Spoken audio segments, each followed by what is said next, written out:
ఆంధ్రుల కలల రాజధాని అమరావతికి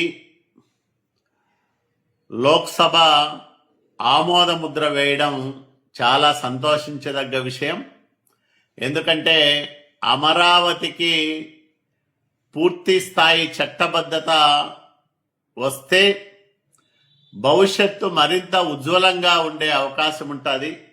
పెట్టుబడిదారులు, పారిశ్రామికవేత్తలు, అట్లాగే వివిధ విద్యా సంస్థలు, వైద్య సంస్థలు ఏర్పాటు చేసే వ్యక్తులు పెద్ద ఎత్తున అమరావతిలో పెట్టుబడులు పెట్టేదానికి అవకాశం ఏర్పడుతుంది. అమరావతి అనేది ఆధునిక భారతానికి తలమానికంగా నిలిచే ఒక అద్భుతమైన నగరం.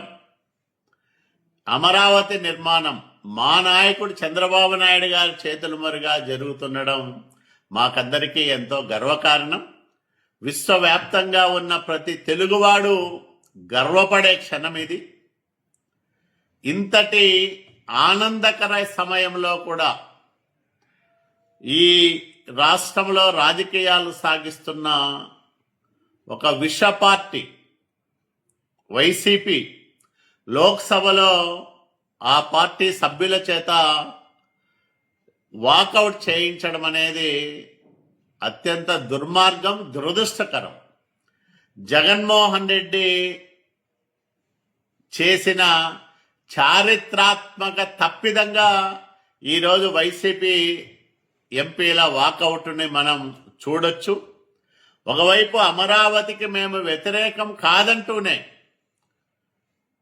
పార్లమెంటులో వాకౌట్ చేయాల్సిన అవసరం ఏమొచ్చిందని మేము అడుగుతా ఉన్నాం.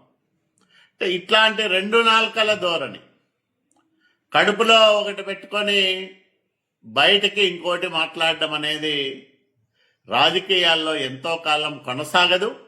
అట్లా మాట్లాడాడు కాబట్టి 151 స్థానాల నుంచి 11 స్థానాలకు పడిపోయినాడు జగన్మోహన్ రెడ్డి.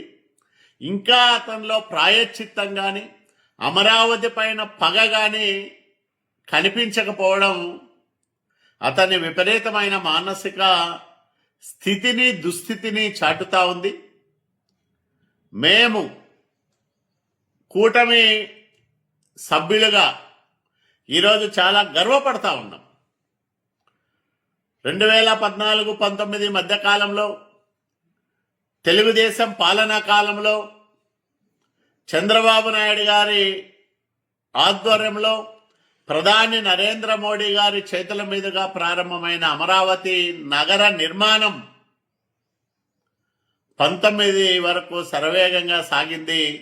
19-24 మధ్యకాలంలో వైసీపీ రూపంలో రాక్షస దండు అమరావతి పైన కక్షగట్టి పనులన్నీ ఆపేసి అమరావతి గౌరవాన్ని దెబ్బతీసే ప్రయత్నం చేసింది. మళ్ళా 24లో చంద్రబాబు నాయుడు గారి నాయకత్వంలో కూటమి ప్రభుత్వం ఏర్పాటైన తర్వాత ప్రధానమంత్రి నరేంద్ర మోడీ గారి ఆశీస్సులతో ఉప ముఖ్యమంత్రి జనసేనాని పవన్ కళ్యాణ్ గారి సంపూర్ణ సహకారంతో మా యువ నాయకుడు నారా లోకేష్ బాబు గారి వేగము, మేధస్సుతో అమరావతి నగర నిర్మాణం ఈరోజు పరుగులు పెడతా ఉంది. ఎవరూ చూడని ఒక ఆధునిక నగరం, అద్భుత నగరం, ఉపాధి ఉద్యోగ అవకాశాల కేంద్రం, రాష్ట్రానికి అత్యధిక ఆదాయాన్నిచ్చే ప్రాజెక్టుగా అమరావతి నిలవబోతా ఉంది. ఆ రకంగా ఇప్పటికే అమరావతిలో దాదాపు 50,000 కోట్ల రూపాయలు ఖర్చయ్యే పనులు రాత్రింబవళ్ళు సాగుతూ ఉన్నాయి.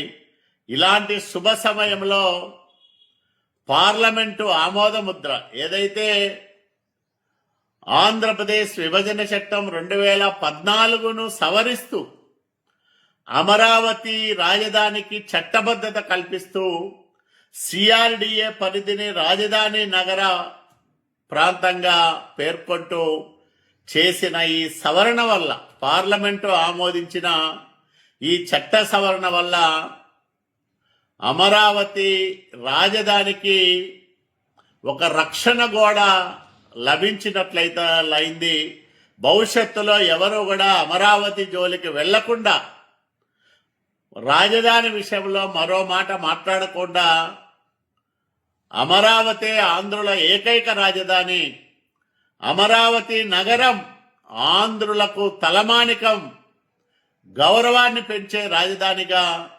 మారబోతా ఉంది. ఇలాంటి సమయంలో మేమందరం కూడా శాసనసభ్యులుగా ఉండడం, మా హయాంలో ఇలాంటి అత్యద్భుతమైన నగర నిర్మాణం రూపుదాల్చుకుంటా ఉండడం మా అందరికీ జీవితకాలం గుర్తుండే మధురానుభూతి, గర్వంగా చెప్పుకునే ఒక మైలురాయి అని కూడా మేము పేర్కొంటా ఉన్నాం.